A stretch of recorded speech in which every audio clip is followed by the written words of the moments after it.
Welcome to the show where we share the stories of the many who intersect with our healthcare system but are rarely heard from. My name is Kevin Poe, founder and editor of Kevin MD. Today in the show, we have Jordana Rothschild. She is a preventive medicine physician, and she wrote the Kevin MD article, "Doctors Are Humans, Not Heroes." Jordana, welcome to the show. Thank you so much for having me here. I'm really excited. We'll get into your article in a little bit, but first off, can you share your story and journey to where you are today?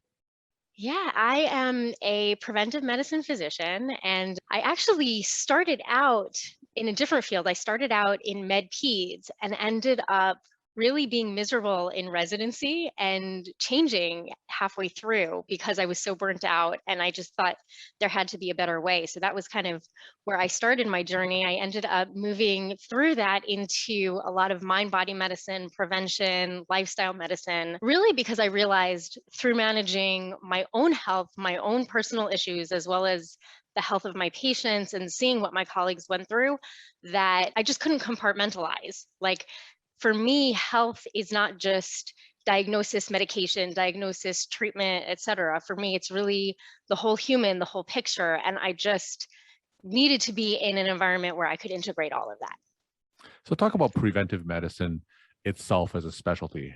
How is that different from primary care?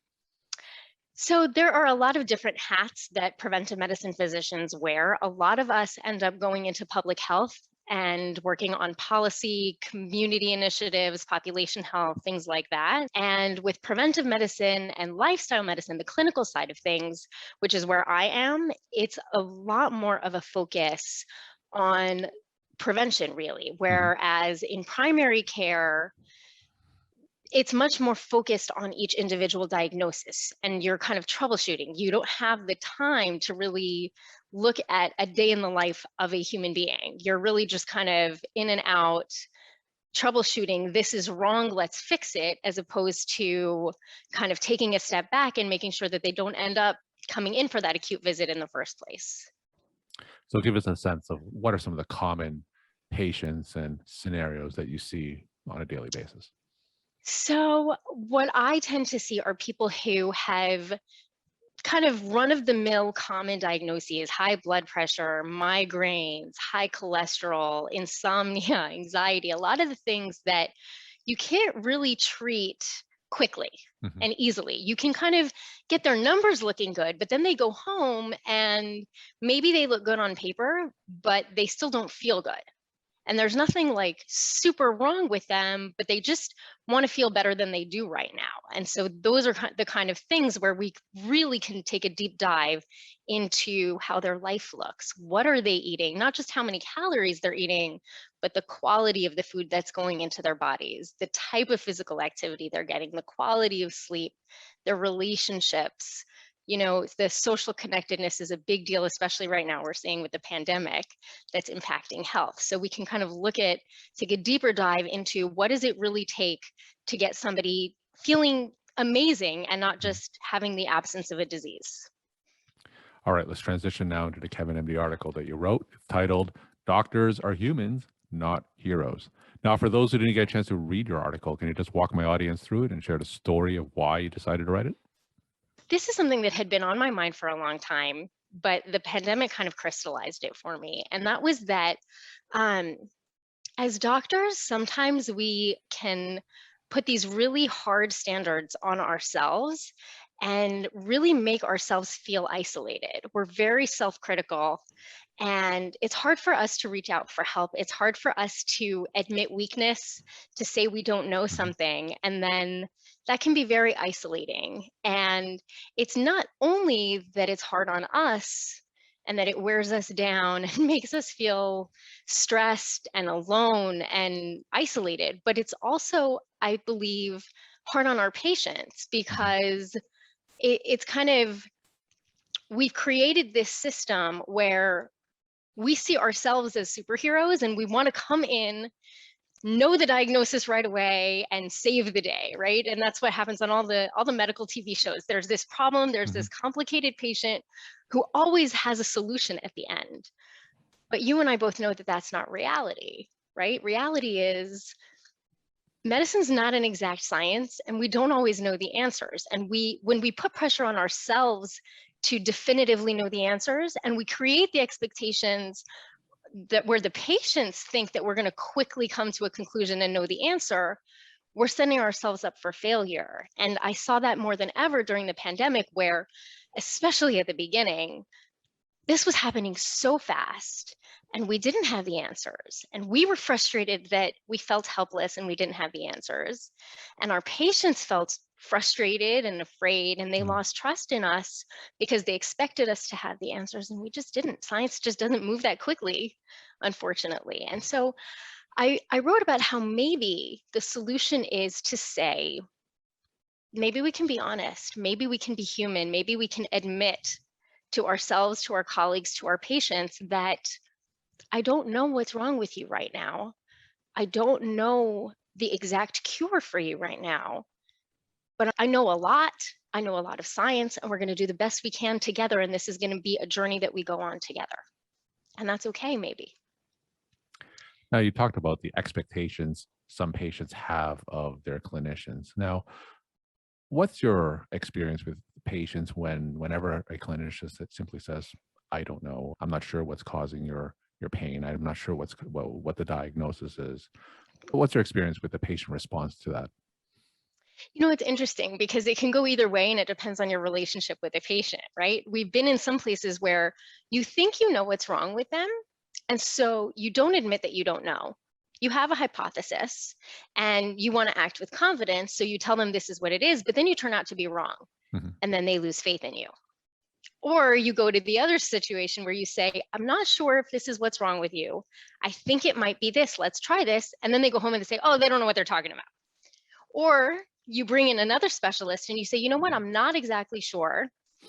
Let's do this in a team approach. Let's get a couple of specialists. Let's create a team for you so that we can all figure this out together.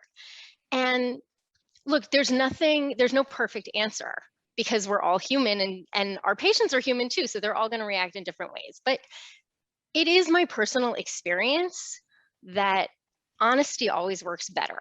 I have had multiple patients, as I'm sure you have too, most of us have, where they've already seen several different physicians already, and they're frustrated and they're saying, you know, nobody can help me. Nobody knows what's wrong with me. Can you fix me? And when those patients come to me, I usually say to them, I don't know if I can fix you. This is what I know. This is what I don't know. And this is what I'm willing to try. Is that something that you want to do with me? And you know what? They appreciate it. They said, you know what? Thank you for being honest with me.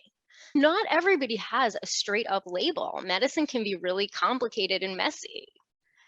And so when I'm at least honest and I say, I don't know, I'm not positive, this is my best working hypothesis, I have no problem looking things up. I have no problem asking other specialists for help. Let's figure this out together. They respond really well. One of the things you mentioned is that physicians are trained in a system where they are always taught to show strength, to show a projection of strength, no matter how bad that situation is and no matter how they're feeling.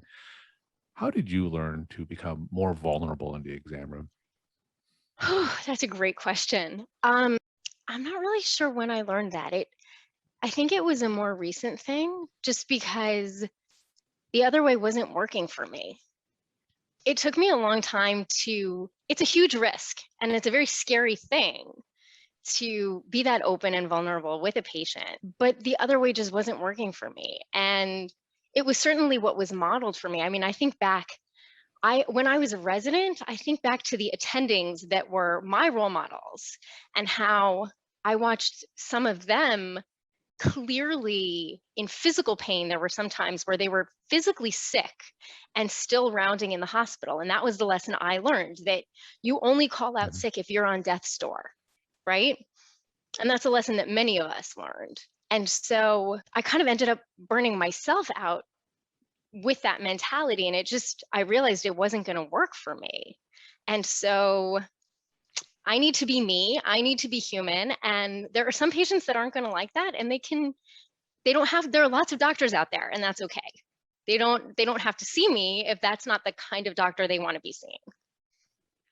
When you said that wasn't working for you and it was potentially leading to your burnout. What exactly were you feeling and going through during that time?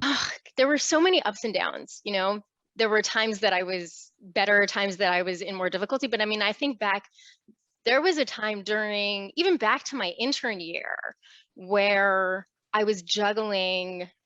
I had an infant at home, I had family responsibilities, and I was an intern, and I was on a difficult rotation, and I completely neglected myself. I didn't eat, I didn't sleep, I was completely dehydrated, and I ended up fainting in the hospital. It doesn't get more physical than that, than your body just saying, "You're done." Mhm. And I dropped in the middle of rounds. There was nothing left. My body completely gave out on me. So that didn't seem to stop me. It wasn't enough to hammer that message home, because I went right back to what I was doing. But then a couple years later, I was in residency, and and I was pregnant with my second child, and I ended up again overworked, undersleeping, undernourished, dehydrated, and I went into preterm labor. And that still didn't stop me. And I don't really know exactly where it was, but there were so many clues along the way where my body was saying, "You can't do this." Mhm. We're talking to Jordana Rothschild. She's a preventive medicine physician, and she wrote the Kevin MD article, Doctors Are Humans, Not Heroes. The scenario where doctors are being burned out is becoming more frequent, especially with the pandemic. And you have made that turnaround and realize that approach of projecting strength all the time isn't necessarily healthy. What kind of advice do you have for clinicians who may be burnt out and want to appear more vulnerable to patients and perhaps get their way out of burnout? What's your advice to them? Don't be afraid to set boundaries. Don't be afraid to take care of you. It's okay. And if somebody else doesn't like it, there's somewhere else for them to go. But you only get one chance to be you. And my final question, what's your take-home message that you want to leave with the Kevin MD audience?